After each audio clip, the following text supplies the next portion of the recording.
The thunderous crack of a pistol firing into the air split the morning calm, silencing the crowd gathered outside the small church in Whispering Creek, Wyoming Territory, 1878.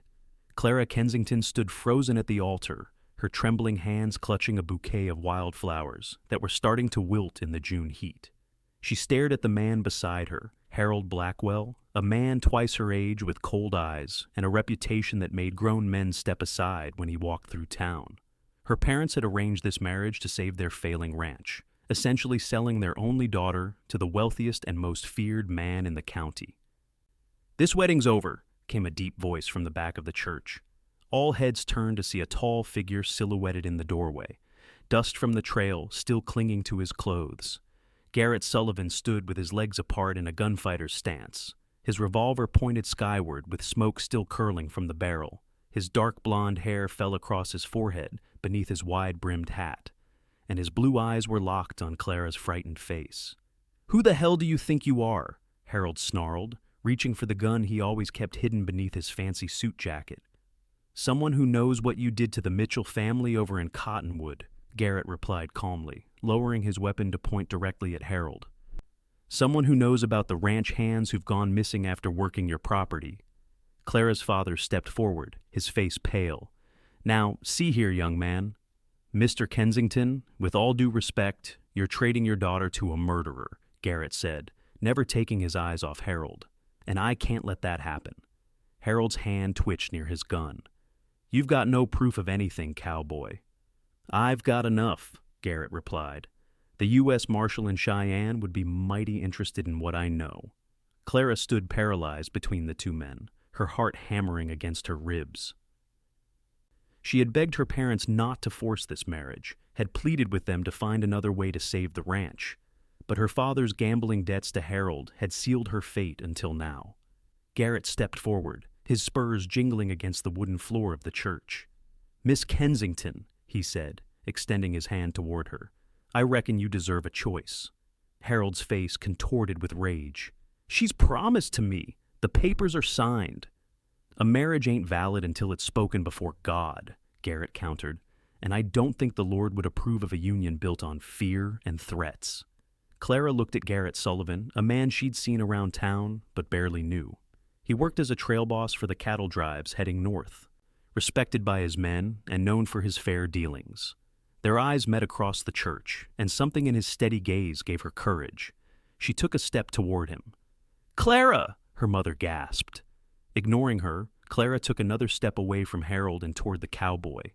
Harold lunged forward, grabbing her arm with bruising force. "You're not going anywhere, girl." In a flash, Garrett closed the distance between them, his gun now pressed against Harold's temple. "Take your hand off her." The church fell deadly silent. Even the birds outside seemed to stop singing. Slowly, Harold released his grip on Clara's arm. The moment she was free, Garrett took her hand in his. His palm was rough with calluses, but his touch was gentle. "You're mine now," he said quietly, for her ears alone. "If you want to be." It wasn't a demand, but an offer of protection, a lifeline thrown to a drowning woman. Clara looked up into his face, seeing strength there, but kindness too, something she'd never seen in Harold's eyes. "Yes," she whispered, fury darkened Harold's features. "You'll regret this, Sullivan. Both of you will." "Get out," Garrett told him, his voice hard as iron. "And if I see you anywhere near Miss Kensington again, they'll be burying what's left of you before sundown." The gathered townspeople parted as Harold stormed out, followed by Clara's parents who shot their daughter looks of confusion and betrayal. When they were gone, Clara turned to the man still holding her hand. "Mr. Sullivan." "Garrett," he corrected. "Garrett," she repeated, her voice steadier now. "I don't know how to thank you, but I can't impose on you further. You've already risked enough by interfering." He shook his head. "Miss Kensington." "Clara," she offered with the ghost of a smile. "Clara," he said, and the sound of her name on his lips sent an unexpected warmth through her. "Harold Blackwell isn't a man who forgets a slight. You'll need protection, at least until I can gather enough evidence to put him away for good." "What are you suggesting?" she asked, suddenly aware that the remaining wedding guests were watching them with undisguised interest. Garrett glanced around, then lowered his voice. I have a small homestead about 10 miles out of town. It's not much, but you'd be safe there while we figure things out. Clara hesitated. Going with a man she barely knew was reckless, but staying in town meant risking Harold's wrath or being forced back into the marriage by her parents. I'll sleep in the barn, Garrett added, reading her concerns. You have my word as a gentleman. A flicker of trust ignited in Clara's chest. She nodded. I'll need to gather some things from my parents' house. I'll accompany you, he said. Then we'll head out before Blackwell can rally his men. As they walked out of the church together, Clara still wearing her simple white wedding dress, whispers followed them. But for the first time in months, she felt something other than dread. It might have been hope, or perhaps just the relief of escaping a terrible fate. But as Garrett helped her onto his horse, his hand strong and steady at her waist, she knew her life had just changed irrevocably. What she couldn't know was just how deeply that change would go. The ride to Clara's parents' home was tense and silent. Garrett rode tall in the saddle, his eyes constantly scanning their surroundings as Clara clung to his waist. The familiar path through town felt different now, every window potentially concealing Harold's watching eyes, every passerby a potential threat. When they reached the modest ranch house where Clara had grown up, her mother was waiting on the porch, arms crossed tightly over her chest. "How could you humiliate us like this?" she demanded as Clara dismounted. "Do you have any idea what you've done?" Garrett stayed on his horse, giving Clara space, but remaining close enough to intervene if needed. "I couldn't marry him, Mother," Clara said, straightening her shoulders. "You know what kind of man he is." "He's the kind of man who could have saved this ranch," her mother retorted. "Your father is inside drinking himself into oblivion because you've ruined our last chance." Clara felt the familiar weight of guilt pressing down on her, but she pushed it aside. "I'm sorry about the ranch. Truly I am. But I won't sacrifice my life to save it." Her mother's gaze shifted to Garrett. "And what does he want in return for his gallant rescue? Don't be naive, Clara. Men always want something." "Mrs. Kensington," Garrett said, tipping his hat politely, "I understand your concern, but Harold Blackwell is a dangerous man who's hurt a lot of people. I couldn't stand by and watch your daughter become another victim. So you'll protect her. Is that it?" Her mother's voice dripped with skepticism. "Yes, madam, I will." Something in his tone, the quiet certainty of it, seemed to give her mother pause. Clara seized the moment. "I'm just here to gather some things. Then I'll be gone, and Harold won't have reason to trouble you anymore." Her mother's expression softened slightly. "Clara, he came by after leaving the church. He was furious. Said if you didn't come back by sundown, he'd foreclose on our loan tomorrow." Clara's heart sank. "I'm sorry, Mother, but there must be another way." "There isn't," her mother said flatly. "Your father's gambling has seen to that." Garrett cleared his throat. "Mrs. Kensington, I might be able to help with that." Both women looked at him in surprise. "I've been saving for my own spread," he explained. "It's not enough to clear the debt entirely, but it might buy you time to sell the cattle and make up the difference." Clara stared at him. "You do that? For people you barely know?" His eyes met hers. "I'm doing it for you." The simple statement hung in the air between them. Loaded with meaning, Clara wasn't ready to examine. Her mother sniffed. "Well, at least this one's honest about his intentions." But there was less hostility in her voice now. "Come inside, Clara. Get what you need." As Clara followed her mother into the house, she glanced back at Garrett. He nodded encouragingly, and that small gesture steadied her nerves.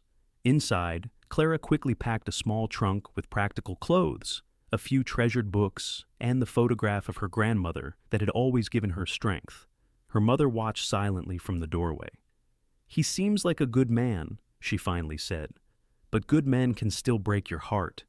Clara closed the trunk. "I'm not giving him my heart, Mother. He's offering protection. That's all." Her mother's knowing look said she didn't believe that for a moment. "Your father and I married for love, you know. Before the drinking, before the gambling. He was a good man, too." Clara had rarely heard her mother speak this way. "What happened?" "Life happened. Dreams died. Be careful of dreams, Clara. They can turn bitter when they don't come true." She stepped forward and, unexpectedly, embraced her daughter. "But I want you to be safe more than anything. If this cowboy can provide that, then go with him. Tears pricked at Clara's eyes. Thank you, Mother. When they emerged from the house, Garrett was conversing quietly with Clara's father, who had apparently emerged from his whiskey haze. The two men shook hands, and her father looked more clear-eyed than he had in months. Clara, he said as she approached, Mr. Sullivan has made a generous offer on our behalf. I've been a poor excuse for a father lately, but I won't let you sacrifice yourself for my mistakes. She hugged him tightly, inhaling the familiar scent of tobacco and leather. I love you, Father. And I love you, my girl. Be careful out there. Garrett secured Clara's trunk to his saddle and helped her mount his horse again. As they rode away, Clara didn't look back at the only home she'd ever known. She couldn't bear to see it, knowing it might be the last time. They rode for nearly 2 hours, following trails that wound through pine forests and across open meadows dotted with wildflowers. The late afternoon sun cast long shadows as they finally crested a ridge, revealing a small but well-maintained cabin nestled against a backdrop of mountains. It's not much, Garrett said as they approached, but the land's good. There's a creek with clean water and enough grazing for the small herd I'm building. Clara took in the peaceful setting, the vegetable garden beside the cabin, the sturdy corral where a few horses grazed, the smoke curling from the stone chimney. It's lovely, she said sincerely. Do you live here alone? Just me and the horses, he replied, dismounting and reaching up to help her down. His hands lingered at her waist a moment longer than necessary, and Clara felt a strange flutter in her stomach. And an old hound named Blue, he added, as an aging dog ambled around the corner of the cabin, tail wagging lazily. He's a poor excuse for a guard dog, but he's good company. Clara knelt to greet the dog, grateful for the distraction. Blue sniffed her hand, then pressed his head against her palm, accepting her immediately. He's usually wary of strangers, Garrett observed with surprise. You must have a way with animals. I've always loved them, Clara admitted, scratching behind the dog's ears. They're honest in a way people rarely are. Garrett studied her for a moment. Come on inside. You must be tired after everything that's happened today. The cabin's interior was simple, but unexpectedly comfortable. A stone fireplace dominated one wall, with a rocking chair pulled close. Bookshelves lined another wall, filled with volumes that surprised Clara with their variety from practical manuals on animal husbandry to dog-eared copies of Shakespeare and Dickens. You read Shakespeare? She couldn't help asking. Garrett looked almost embarrassed. My mother was a schoolteacher before she married my father. She believed education shouldn't stop just because we lived on the frontier. She sounds like a remarkable woman. She was, he said simply, and Clara caught the past tense. I'm sorry, she said softly. He nodded in acknowledgement, then gestured to a door at the back of the main room. That's the bedroom. It's yours for as long as you need it. I'll bunk in the barn as I promised. I can't take your bed. You can and you will, he said firmly. You've been through enough today without having to sleep on a pallet of hay. Clara recognized the stubborn set of his jaw and realized arguing would be futile. Thank you, she said instead, for everything. I'll bring in your trunk and then see about some supper. You should rest. Left alone, Clara explored the bedroom. Like the rest of the cabin, it was simple but thoughtfully arranged. The bed was covered with a colorful quilt that had clearly been made by skilled hands. A small window overlooked the mountains, framing them like a painting. On the bureau sat a silver-framed photograph of a handsome couple, Garrett's parents, she presumed. She sat on the edge of the bed, the events of the day finally catching up with her. She had nearly been forced to marry a man she feared. She had defied her parents. She had left her home. And now she was staying in the cabin of a man she barely knew, trusting him with her safety, possibly with her future. What had she done? Exhaustion swept over her in a wave, and she lay back on the quilt, intending only to rest her eyes for a moment.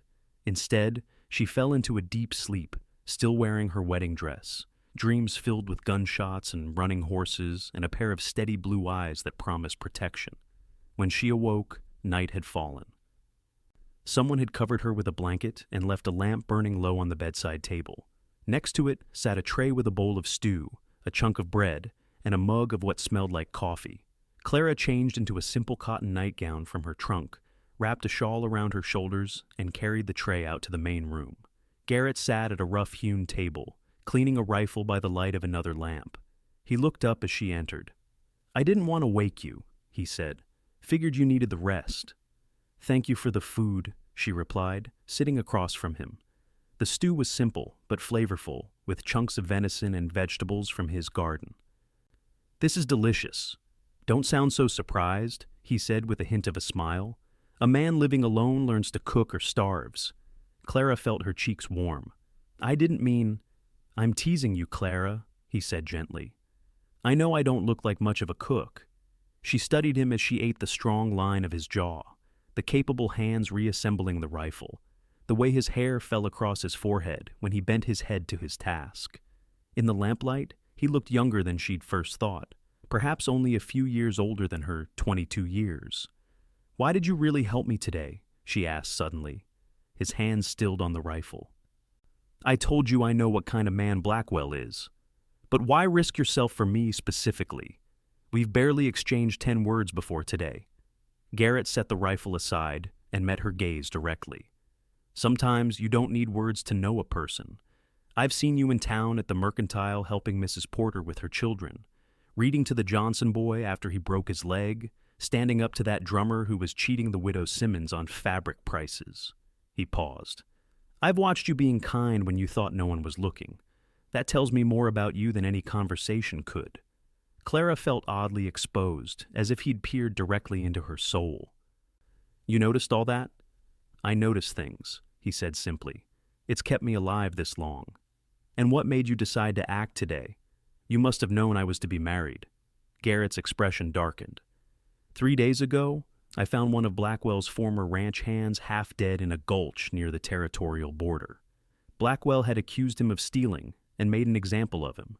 Before the man died, he told me about Blackwell's other crimes, including his plans for you. Clara set down her spoon, suddenly unable to eat. "What plans?" "He didn't want you for a wife, Clara. He wanted your father's land because he believes there's gold on it. Once he had legal claim through marriage, you would have had an accident, probably within months." The cold matter-of-factness of his words made her shiver. "How can you be sure?" "Because he's done it before, 2 counties over. Married a widow with prime land, and she fell down a mine shaft less than a year later. No witnesses, no proof, but everyone knew." Clara wrapped her arms around herself, the horror of her narrow escape washing over her anew. "My father gambled away our future to a monster." "Your father made mistakes," Garrett acknowledged, "but he loves you. When I told him what I'd learned about Blackwell, he was ready to confront the man himself. I convinced him my way would be safer for everyone." She looked at him with new understanding. "You went to my father before the wedding?" Garrett nodded. "This morning. He didn't believe me at first, but I had enough details to make him listen. He agreed to stall during the ceremony to give me time to get there. So, when you interrupted, that wasn't spontaneous. The interruption was planned. What wasn't planned was—" He trailed off, looking slightly uncomfortable. "Was what?" "Taking you with me," he admitted. "I thought once Blackwell was exposed, you'd stay with your family while I gathered more evidence against him. But when I saw you standing there in that church, looking like a lamb being led to slaughter—" He shook his head. "Something snapped. I couldn't leave you there, not even with your parents." Clara digested this information slowly. "And what you said about me being yours now?" A flush crept up Garrett's neck. "That was to make Blackwell back down. He respects territorial claims more than he respects a woman's choice. I apologize if it offended you." "It didn't offend me," she said quietly. "It saved me." Their eyes met across the table, and something unspoken passed between them, an acknowledgement that they had entered into something neither had anticipated. "What happens now?" Clara asked. "Tomorrow I'll ride into Cheyenne and speak with Marshal Parker. With the dying declaration of Blackwell's ranch hand and a few other pieces of evidence I've gathered, we might have enough to bring charges against him. And if you don't?" Garrett's expression was grim. "Then we find another way to keep you safe." Clara nodded, feeling strangely calm, despite the danger still looming over her. "I should let you sleep if you're riding to Cheyenne tomorrow." "Are you comfortable enough in there?" he asked, nodding toward the bedroom. "More than comfortable," she assured him. "But I still feel guilty taking your bed." "Don't," he he said firmly. "The barn is plenty comfortable for an old trail hand like me." As Clara rose to return to the bedroom, a sudden thought struck her. "Garrett, how will you explain this situation to the marshal? A woman staying unchaperoned at your homestead?" He hadn't considered this aspect, judging by his expression. "I'll simply tell the truth that you needed protection from Blackwell." "The truth might not be enough to protect my reputation," she said softly. "Not that it matters much now." "Your reputation matters," he countered, "and I won't be the cause of it being damaged further." He thought for a moment. What if I told him you're my wife?" Clara's eyes widened. "Your wife?" "Just as a story to tell the marshal," he clarified quickly. "A simple explanation for why you're here. It would also give you additional protection legally from Blackwell's claims on you." The practical part of Clara could see the logic in his suggestion, but something else, something that made her heart beat faster, responded to the idea in a way that had nothing to do with practicality. "Would you be comfortable with that?" he asked when she didn't immediately respond. "It does make sense," she admitted, "but it would be a lie." Garrett studied her face in the lamplight. "Sometimes a necessary lie is better than a dangerous truth. But I won't do it if it troubles you." Clara considered her options. Returning to town was impossible. Staying here unmarried would eventually cause scandal, and while she barely knew this man, he had risked everything to save her from a terrible fate. "Tell the marshal what you think best," she finally said. "I trust your judgment." Something flickered in his eyes at her words. Surprise, perhaps, or pleasure at her trust. "Thank you. Now you should rest. Morning comes early out here." Clara nodded and turned toward the bedroom. At the doorway she paused and looked back at him. "Garrett, thank you again. For everything." "Sleep well, Clara," he replied softly. As she settled into bed, Clara found herself wondering about the man sleeping in the barn, the cowboy who had claimed her with words but asked for nothing in return. What kind of man did that in a world where women were too often seen as property to be acquired? She didn't have an answer, but as sleep claimed her again, she realized that for the first time in months, she felt safe, and that was worth more than she could express. The following days established a routine that gave Clara a sense of stability she hadn't expected. Garrett had returned from Cheyenne with mixed news. Marshal Parker was interested in the case against Harold Blackwell, but needed more substantial evidence before he could act. In the meantime, he had indeed introduced Clara as his wife, a fiction that somehow felt less false with each passing day. Clara threw herself into making herself useful around the homestead. She tended the vegetable garden, extending it with herbs and flowers. She mended Garrett's clothes, cleaned the cabin until it shone, and prepared meals that were far more varied than the simple fare he'd been living on. For his part, Garrett continued to sleep in the barn, true to his word. During the days, he worked his small herd of cattle, mended fences, and made improvements to the corral.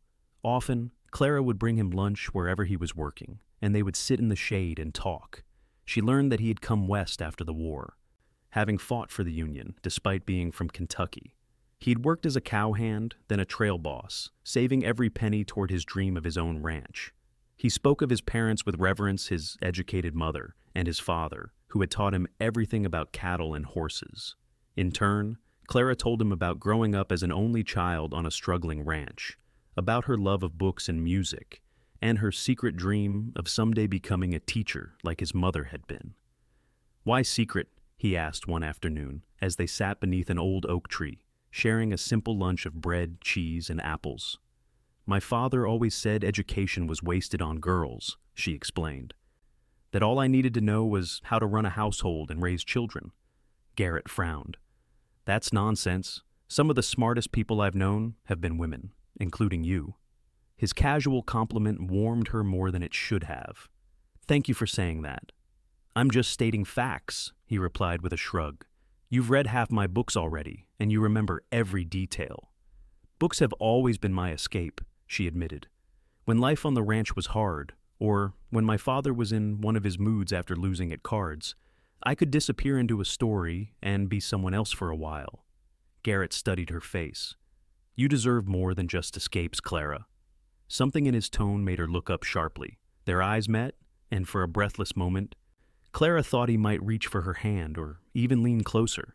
Instead, He cleared his throat and stood up. "We should get back to work," he said, offering her a hand up. "Those fence posts won't set themselves."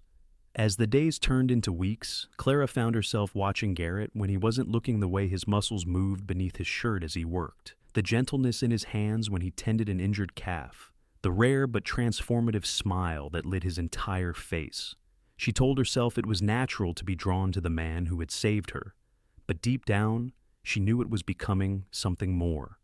One evening, about a month after her arrival, Clara was preparing dinner when Garrett burst through the door, his expression grave. "What's wrong?" she asked immediately, setting down the knife she'd been using to chop vegetables. "Blackwell's men were asking about us in town," he said, removing his hat and running a hand through his hair. "A friend sent word. They know you're here." Fear, which had receded during her peaceful weeks at the homestead, came rushing back. "What does that mean for us?" "It means we need to be more careful," Garrett replied. "I've asked a couple of friends to keep watch on the trails leading here. If Blackwell or his men come this way, we'll have warning." Clara nodded, trying to stay calm. "Do you think they'll come?" "I don't know," he admitted. "Blackwell's been quiet since the wedding, too quiet, according to my sources. He's planning something, but no one knows what." She turned back to the vegetables, needing something to do with her hands. "I've brought nothing but trouble to your door." Suddenly Garrett was beside her, his hand gently turning her to face him. "Never say that," he said firmly. "You haven't brought trouble. Blackwell is the trouble, and he was there long before you came into my life." The intensity in his eyes made her breath catch. They were standing so close that she could feel the warmth radiating from his body, could smell the clean scent of soap and leather that always surrounded him. "Garrett," she whispered, unsure what she wanted to say, but needing to say something. His gaze dropped to her lips, and for one heart-stopping moment, Clara thought he might kiss her. Instead, he stepped back, creating distance between them. "I should check on the horses," he said, his voice rough. "Make sure everything's secure for the night." As he left the cabin, Clara pressed a hand to her racing heart. What was happening between them? Was she imagining the tension, the unspoken feelings that seemed to fill the air whenever they were close? She finished preparing dinner in a daze, her thoughts too jumbled to make sense of. By the time Garrett returned, she had composed herself enough to act normally, but throughout the meal, she was acutely aware of every glance, every accidental brush of hands as they passed dishes. After dinner, they sat before the fire, as had become their custom. Usually, these evenings were spent in comfortable conversation, or with Garrett reading aloud from one of his books, while Clara mended or knitted. Tonight, however, a charged silence hung between them. Finally, Garrett spoke. "Clara, there's something I need to tell you."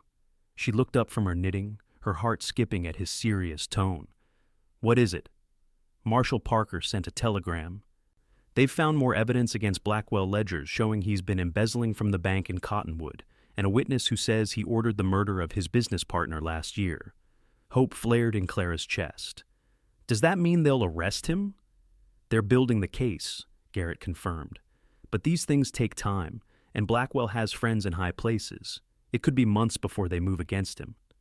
"Months," Clara repeated softly, looking down at her hands.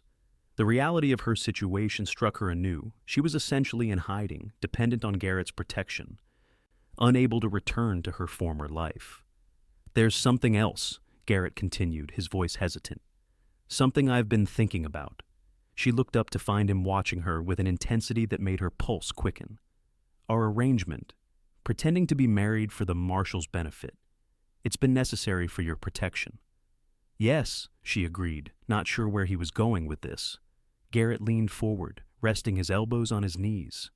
"But it's also put you in an impossible position. Living here with me, unmarried, if the truth got out, your reputation would be ruined beyond repair." Clara swallowed hard. "I'm more concerned with staying alive than with my reputation at this point." "You should be concerned with both," he insisted.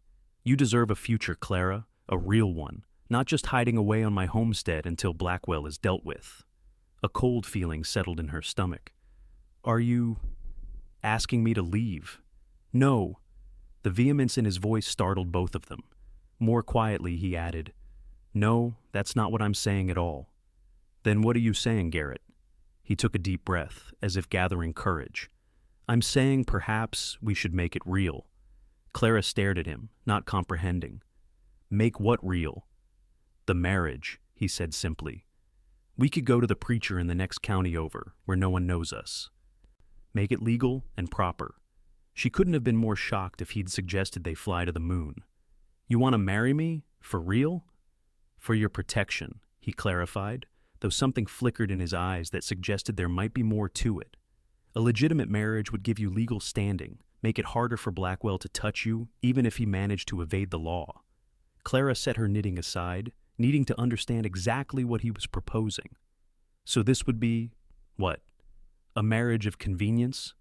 Garrett ran a hand through his hair, a gesture she'd come to recognize as a sign of his discomfort. It wouldn't have to be just that. What else would it be? He met her gaze directly. Whatever we wanted it to be, Clara. The implication hung in the air between them, charged with possibility. Clara's heart raced as she considered what he was really saying, that what had begun as protection could become something more, something real. Garrett, she began carefully, you don't owe me this. You've already done more than enough by taking me in, by keeping me safe. This isn't about owing, he said firmly. It's about, he broke off, seeming to struggle with his words. These weeks with you here, I've never enjoyed someone's company more. The cabin feels like a home now, not just a place to sleep between workdays. Clara felt a warmth spreading through her chest at his words. I've felt that too. Encouraged, he continued, I'm not asking for anything you're not ready to give. We could continue as we have been you in the house, me in the barn for as long as you need. But you'd have the legal protection of my name and the respectability of a proper marriage. And what about you? She asked softly. What would you get from this arrangement? Something vulnerable crossed his face. The knowledge that you're safe, that I've done right by you, and maybe, someday. He trailed off, leaving the thought unfinished. Clara rose from her chair and moved to kneel beside him, taking his rough hands in hers. Ask me properly, Garrett. If this is what you truly want, ask me as a man asks a woman he wishes to marry. Surprise registered in his eyes, followed by a determination that made her heart beat faster. He slid from his chair to kneel opposite her, still holding her hands in his. Clara Kensington, he said, his voice steady despite the emotion evident in his face. I came to your rescue because it was the right thing to do. I offered you shelter because you needed it. But somewhere along the way, my reasons changed. Now I want you to stay because the thought of you leaving tears something inside me. I want to build a life with you, not just for protection, not just for propriety, but because I believe we could be happy together. He paused, then asked simply, Will you marry me? Tears filled Clara's eyes at the sincerity in his voice. This wasn't the romantic proposal she might have dreamed of as a young girl, but it was honest and real, just like the man before her. Yes, she whispered. Yes, I'll marry you. Relief and joy transformed Garrett's face. Slowly, giving her time to pull away if she wished, he leaned forward and pressed his lips to hers in a gentle, questioning kiss. Clara responded with a hesitant sweetness that quickly deepened as she raised a hand to his cheek. When they finally parted, both slightly breathless, Garrett rested his forehead against hers. I'll be a good husband to you, Clara. I promise you that. I know you will, she replied softly. Just as I'll try to be a good wife to you. He helped her to her feet, still holding her hands as if reluctant to break the connection between them. We can ride to Pine Ridge tomorrow. There's a preacher there who won't ask too many questions. Clara nodded, suddenly shy in the face of the commitment they had just made. Tomorrow, then. That night, as she lay in what would soon be their shared bed, Clara's mind raced with thoughts of the future. She had escaped one marriage only to enter another, but the differences couldn't be more stark. Where Harold had inspired fear, Garrett inspired trust. Where one marriage would have been her prison, this one promised freedom within its boundaries. Was it love? Perhaps not yet, at least, not the passionate love of novels and poetry. But there was affection, respect, and a growing tenderness that might, given time, bloom into something deeper. For now, that was enough. As dawn broke the next morning, Clara dressed with care in her best dress, not the wedding gown she'd worn for Harold, but a simple blue cotton that brought out the color of her eyes. She pinned her hair up neatly and added a small brooch that had belonged to her grandmother, something old, something blue. Garrett was waiting for her outside, the wagon hitched and ready. He had shaved and wore a clean shirt with his best pants, his usual weathered hat replaced by a newer one. The sight of him making this effort touched Clara deeply. "You look beautiful," he said simply as he helped her into the wagon. "Thank you," she replied, noting the way his eyes lingered on her face. "You clean up rather well yourself, Mr. Sullivan." His smile was warm. Figured a man should look his best on his wedding day. The journey to Pine Ridge took most of the morning, the time passing in conversation that flowed easily between them. They spoke of practical matters, how they would run the homestead together, plans for expanding the garden, the possibility of buying more cattle in the spring. But they carefully avoided discussing the more intimate aspects of their impending marriage, an unspoken agreement to take things slowly. The preacher in Pine Ridge was a kindly older man who asked few questions when Garrett explained they wished to be married immediately. 2 of the preacher's grown children served as witnesses, and before noon, Clara Kensington became Clara Sullivan in a brief but dignified ceremony. When the preacher pronounced them husband and wife, Garrett's kiss was gentle but held a promise that made Clara's cheeks flush. His hand remained firmly clasped around hers as they signed the marriage certificate and thanked the preacher and his family.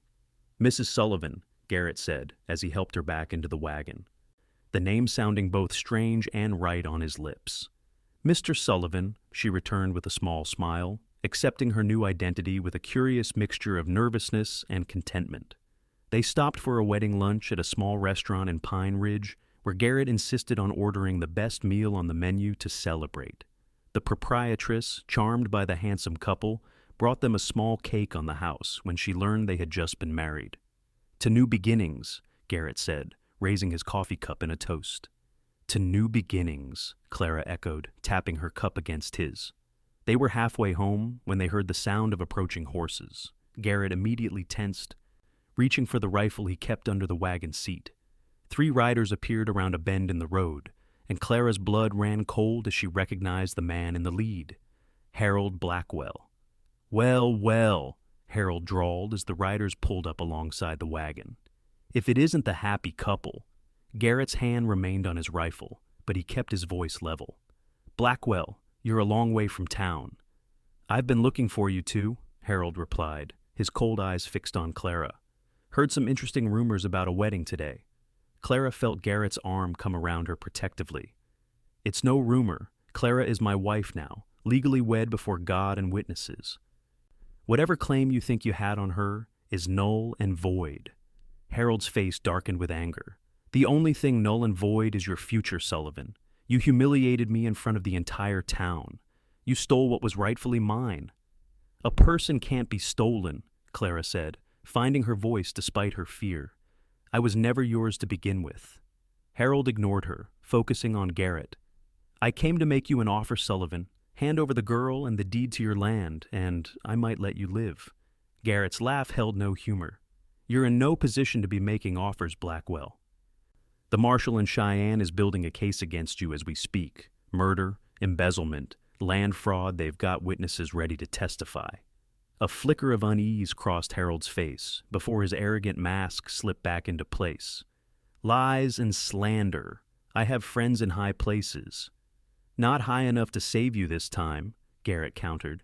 "Now get off my land and stay away from my wife." Harold's hand moved toward his gun. "I don't think you understand the situation, Cowboy. I'm not asking." In a fluid motion, Garrett raised his rifle and aimed it directly at Harold's chest. "Neither am I." For a tense moment, no one moved. Clara could hear her heart pounding in her ears, could feel the rigid tension in Garrett's body beside her.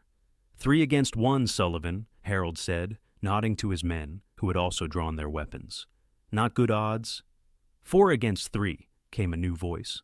All heads turned to see Marshal Parker and 2 deputies emerging from the trees beside the road, their badges glinting in the afternoon sun. "Marshal," Harold said, his voice suddenly less confident, "this is a private matter between Sullivan and myself. Threatening a man and his wife on a public road seems like a law enforcement matter to me," the marshal replied evenly. especially when that man is coming from Blackwell Ranch with 2 known outlaws. He nodded to Harold's companions. Wilson and Delaney are wanted in 3 territories. Makes a man wonder what kind of business you're conducting, Blackwell. Harold's face had gone pale. I don't know anything about these men's backgrounds. I hired them as hands, nothing more. Save it for the judge, Marshal Parker said, signaling his deputies to move forward.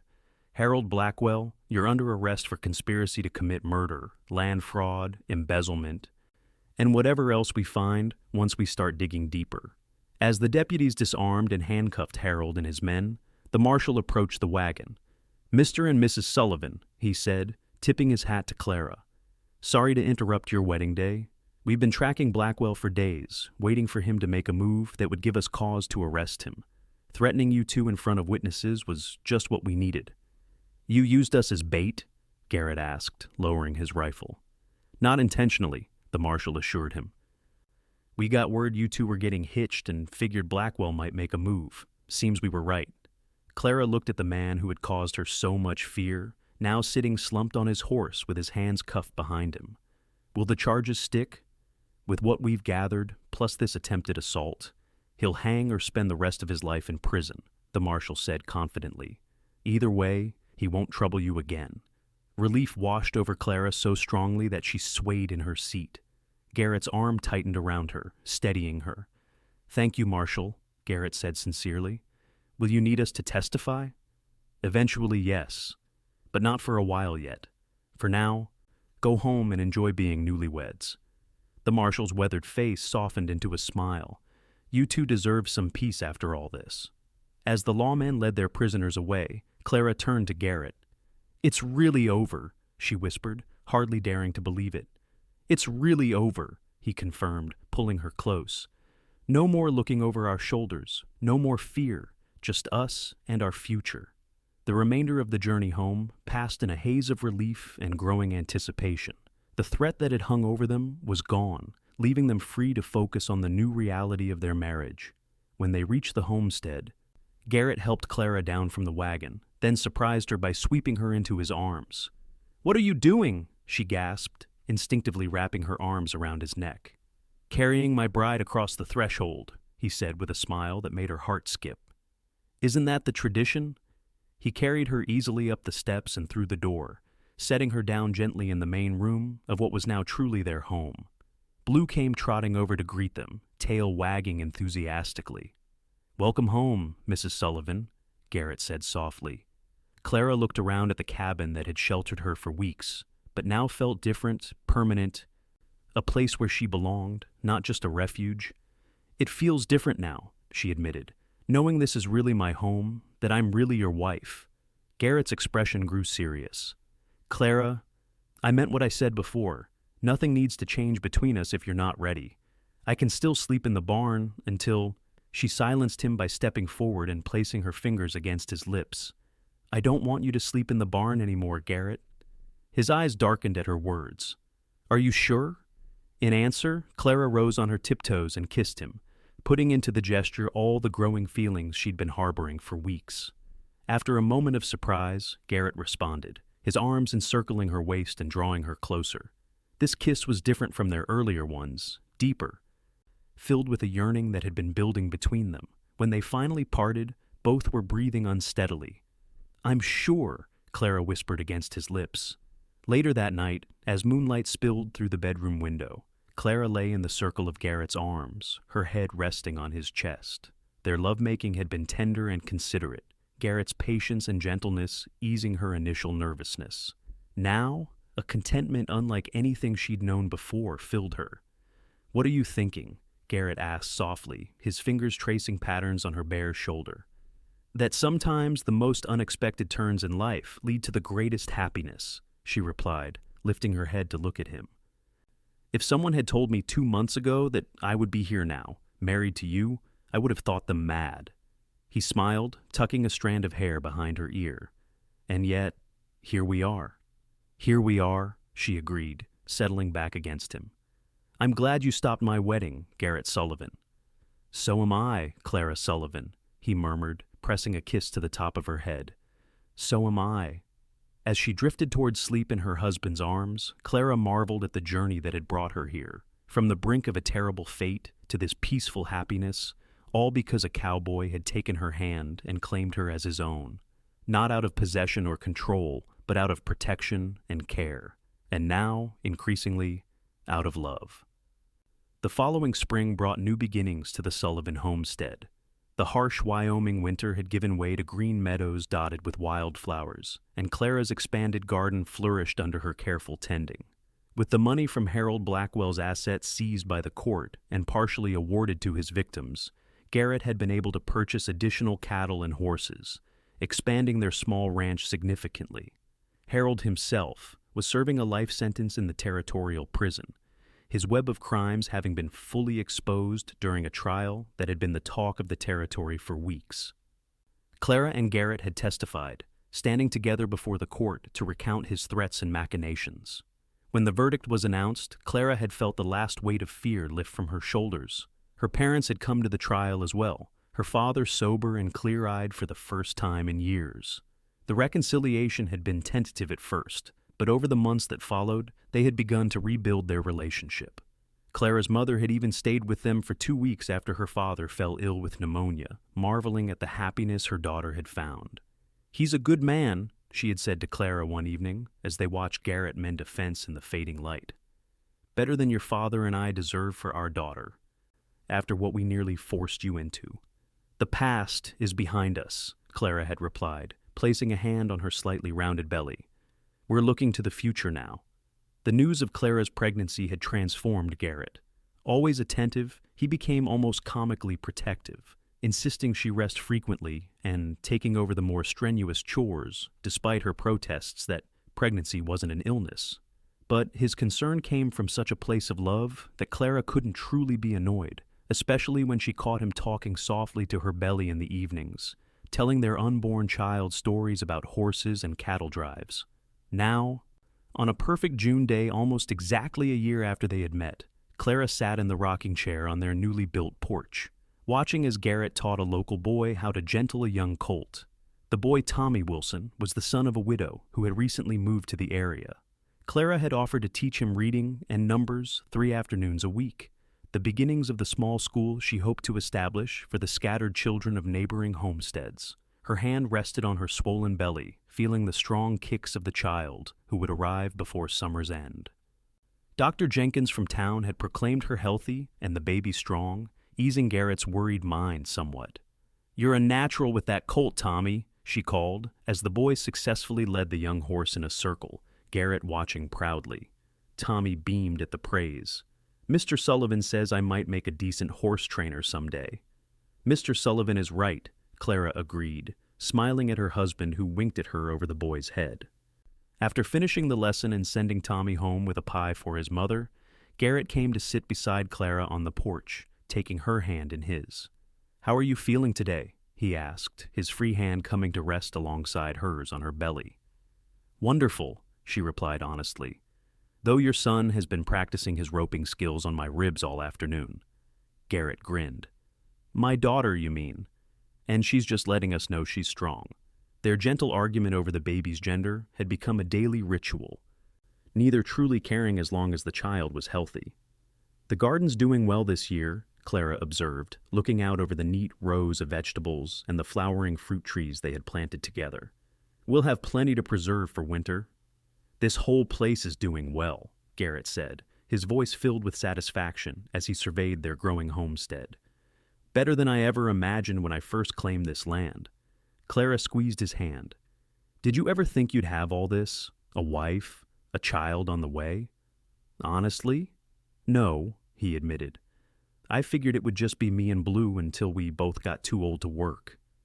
He turned to look at her, his eyes soft with emotion. "You changed everything, Clara." "You're the one who changed everything," she corrected gently. "You took my hand when I needed it most. You offered protection when no one else would." "And got the best end of the bargain," he finished, leaning over to kiss her softly. As the kiss deepened, the baby gave a particularly strong kick, causing them both to laugh. "Already jealous of attention going to her mama," Garrett teased, caressing Clara's belly. "Or Approving of his papa's affections, Clara countered with a smile. They sat in comfortable silence for a while, watching the sun begin its descent toward the mountains. Birds called from the nearby trees, and the soft lowing of cattle drifted from the pasture. It was a peaceful scene, far removed from the drama and danger that had brought them together. "I love you, Clara Sullivan," Garrett said suddenly, his voice thick with emotion. "I know our marriage didn't start with those words, but I need you to know them now.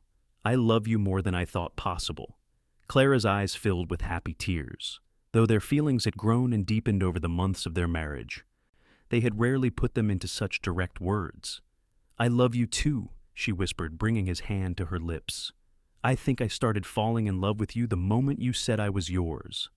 Garrett's smile was tender as he reached out to brush a tear from her cheek. "You were never really mine, Clara. You're your own woman, strong, brave, intelligent. But I'm grateful every day that you chose to share your life with me." "The best choice I ever made," she assured him, leaning into his touch. As twilight settled over their homestead, Clara reflected on the journey that had brought them here, from the brink of a forced marriage to a man she feared, to this deep and abiding love with a man who respected and cherished her, from a future that had seemed bleak and terrifying to one filled with promise and joy. And it had all begun with a single moment of courage, a gunshot, an outstretched hand, and 5 words that had changed her life forever. "You're mine now." Words that had been meant as protection, but had grown into something far more powerful. Words that had been the beginning of a love story neither of them had expected, but both now treasured above all else. As the first stars appeared in the darkening sky, Garrett helped Clara to her feet and led her inside to their home, a home built on trust, strengthened by shared struggles, and filled with a love that had been unexpected but was now the center of their world. 3 months later, on a crisp September morning, Sarah Grace Sullivan announced her arrival with lusty cries that echoed through the cabin. Dr. Jenkins declared her perfect, with her father's blue eyes and her mother's delicate features. Garrett, who had paced anxiously throughout Clara's labor, held his daughter with trembling hands, awe and adoration written across his features. "She's beautiful," he whispered, carefully returning the swaddled infant to Clara's arms.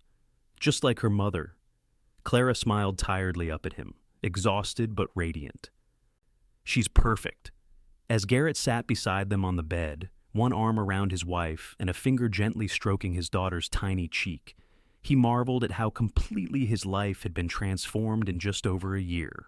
The lonely trail boss who had dreamed only of building a modest ranch had found something far more precious than land or cattle. He had found a family. He had found love. Outside, the Wyoming sun rose over their homestead, casting golden light across the land they had built together, a home created not just from timber and nails, but from courage, trust, and the unshakable bond between a woman who had needed saving and the cowboy who had claimed her heart.